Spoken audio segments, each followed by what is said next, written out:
வணக்கம் நண்பர்களே. வேண்டிய வரத்தை அள்ளி தரும், நாம் நினைத்ததை உடனே செய்து முடிக்கும் மற்றும் ஆண் பெண் வசியம் செய்யும், அஷ்டகர்மமும் செய்யும் கார்த்தியாயினி வசியம். இதை எப்படி வசியம் பண்ணுறது, இதுக்கு உண்டான முறையை சொல்கிறேன். கண்டிப்பாக செய்து பாருங்கள். லட்சம் கோடி சதவீதம் வெற்றியாகும். இதற்கு தனியாக அரச மரத்தை தேர்ந்தெடுத்துக்கங்க. தனியாக காடு சார்ந்த இடத்துல அரச மரம் இருந்துச்சுன்னா அந்த அரச மரத்தை தேர்ந்தெடுத்துக்கங்க. பிறகு அந்த அரச மரத்தை சுற்றி நல்லா சுத்தம் பண்ணிக்கங்க.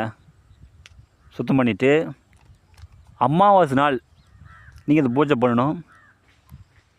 அரச மரத்தோட நீங்கள் அமர்ந்து தலை வாழை இலை விரித்து பூ பழம் தேங்காய் வெத்தலை பாக்கு சகல படையில் வைங்க. இதுக்கு சைவ படையில் வைக்கணும், அசைவ படையில் வேண்டாம். சைவ படையில் வைத்து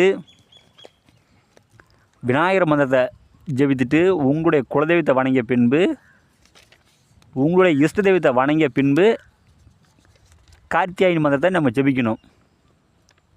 மந்திரம் சொல்கிறேன்.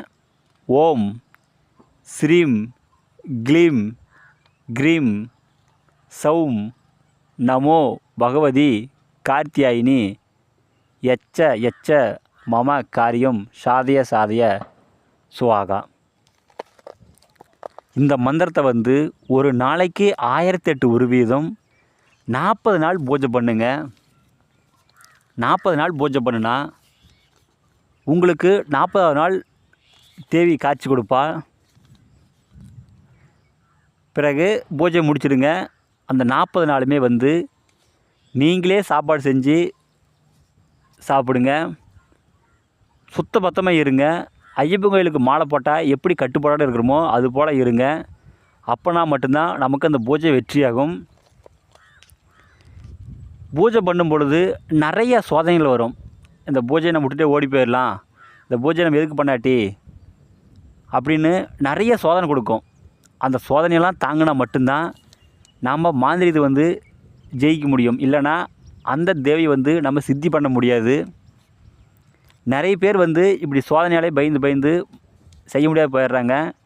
எவ்வளோ சோதனை வந்தாலும் சரி, நீங்கள் அதை தாங்கிட்டு பூஜை பண்ணிங்கன்னா கண்டிப்பாக அந்த தேவி உங்களுக்கு வசியமாகுவா.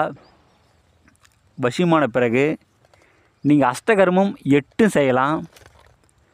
நீங்கள் ஒரு ஆண் பெண் வசியம் செய்யணும் அப்படின்னாலும் ஒரு சீட்டில் அவங்க பேரை எழுதி பூஜையில் வைத்து மந்திரத்தை ஜெபித்திங்கன்னா சரியாக 3 நாளையில் யாராக இருந்தாலும் சரி அந்த இடத்த கூட்டிகிட்டு வந்துடுவா. அவ்வளோ சக்தி வாய்ந்த இந்த கார்த்தியாயினி அச்சினி விஷயம். இதை கண்டிப்பாக செய்து பாருங்கள். இதில் ஒரு கடுகளை கூட நான் மறைக்கலை. இது யார் வேண்டுமானும் செய்யலாம்.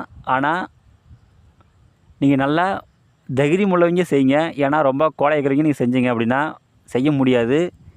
ஏகப்பட்ட கஷ்டம் கொடுக்கும்.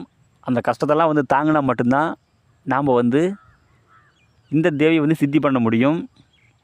மாந்திரீகத்தில் உங்களுக்கு எந்த டவுட் இருந்தாலும் சரி எனக்கு ஃபோன் பண்ணிக்கலுங்க. கண்டிப்பாக நான் சொல்கிறேன். இந்த வீடியோ பிடிச்சிருந்தா எல்லாத்துக்கும் ஷேர் பண்ணுங்கள், சப்ஸ்கிரைப் பண்ணுங்கள். மேலும் அடுத்தடுத்து நல்ல வீடியோ நான் போடுறேன். நன்றிங்க.